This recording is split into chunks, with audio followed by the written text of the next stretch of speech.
I just watched this masterpiece. I just finished this piece of peak fiction. Absolute, bro. Look, I was skeptical about starting this. People were like, oh, it's a smart one like Doctor Stone. But I was just like, nothing ever is gonna be like as good as Doctor Stone. Then I saw people glazing it. I watched the Otaku Anonymous, and these men they're like, oh yeah, Steins Gate is like one of the best things. I was like, Steins Gate. I was like, okay. Let me go on Reddit. As one does. I did my research. I didn't even read the manga before because I saw it was 25 episodes. Like, I fucking may as well just try it, I went on Reddit and I saw this Reddit post of this guy saying, oh, it takes like ages to get to, it's a slow burn, and then it's shit. And I just saw people roasting him in the comments. I was like, okay, I'm gonna give this a watch.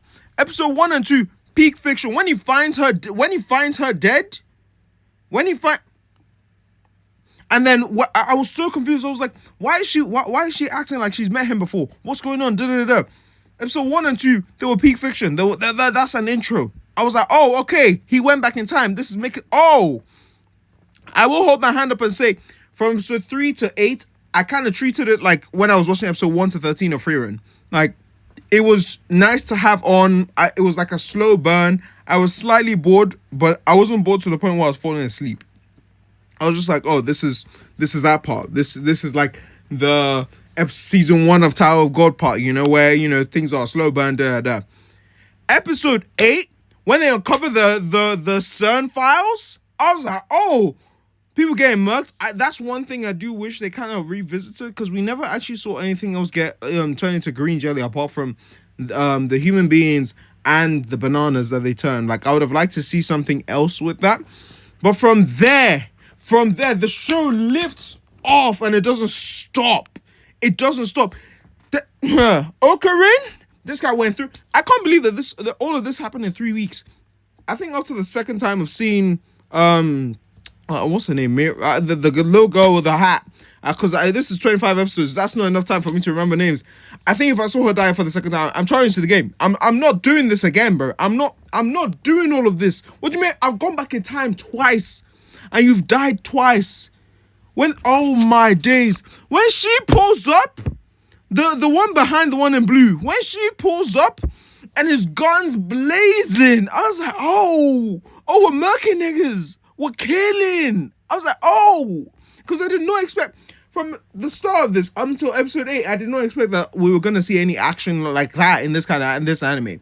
But it took me like how they started like shooting people in Doctor Stone season 4 part 2. I was like, oh. Also, I do want to say it was fairly obvious that the perv was the time traveling girl's dad, because I mean it was kind of obvious. Like you could connect enough dots. It just kind of seemed there. But he also needs to be locked up, because some of the stuff I heard him say, and also perving on your daughter like that. I mean, obviously he didn't know that was his daughter, but after I found out, I put the dots together and was like, oh, that's his child. I was like, oh my days, he's an animal. Look at him in the back with his glasses and cap down. He looks like he's about to commit an offense. He needs to be locked up. Also, Ocarin, I'm sorry, but if I was any one of Okarin's friends, I'm throwing him in a psychiatric ward, because what? How can my guy just be mumbling to himself constantly on the phone to no one, just chatting away? Nah, bro, I'm locking you up. I'm not wasting time. We're locking you up. We are locking you. We're putting you in a facility. You need help. You need some serious help. Like, I don't understand. And also, one of my obviously, like, it's nothing to do with the plot, but more to do with his friends. Like, I'm sorry, but if this guy comes spouting nonsense that we change this nigga's whole gender, as in he was a man before, but now it's a girl, I'm locking you up, bro. I'm locking him up, and I'm reporting us to the feds, because what do you mean? This guy's out here playing with fate and destiny. He's out, like, at that point, I'm just like, okay. Like, even if I was, what's it called? I can't remember what. The redhead girl. He was always telling her the truth and everything that would be happening every time he would, like, do a time leap. And I'm sorry if I'm her. I'm not hearing this, bro. What do you mean we change this whole gender? I'm locking us all up. And I'm locking him up as well. Because clearly, he can't be trusted. This guy's just out here changing things willy-nilly. Just changing timelines. Like, after we've changed after we change the Brer's gender, are we not like, okay, maybe, just maybe, we're messing with forces that we shouldn't be messing with at all? Maybe we should be playing like some kind of divine being. Like, I was like, so we got the power to do this, and we're gonna go for it. Nah, bro, I'm snitching. I'll snitch. Like, I'm not having any of that. Absolutely not.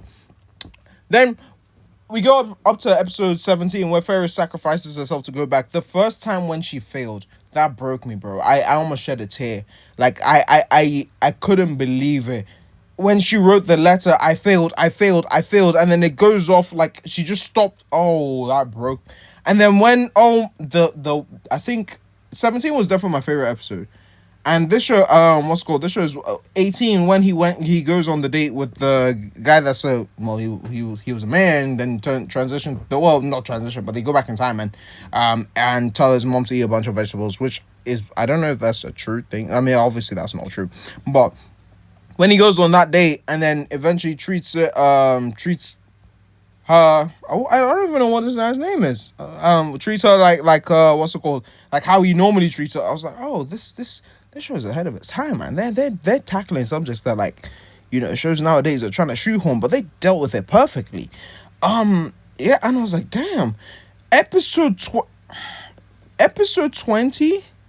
I can't. Was it episode 20 or something? When we found out about the storekeeper being part of it, and when she shoots M4, and then he shoots himself. I had my hand covered my. I was like, that was peak fiction. I think that's one of the best episodes of anime I've watched in in a while. And that's only because I've watched Lazarus and then Kaiju number 8. Like, Kaiju number 8, it's been good, but like, it's not been banging episodes. Do you get what I mean? But I was like, damn. And then the ringing tunes in with his daughter waking up and ring. I was like, this is a cinematic masterpiece here. This is a cinematic masterpiece. I can't even express how good this was.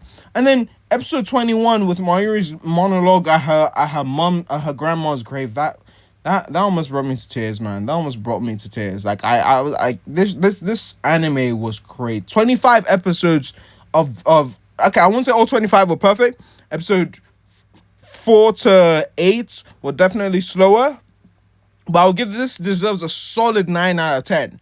Episode 20. Oh my days. Episode 23. When he goes, I couldn't watch the love of my life die again.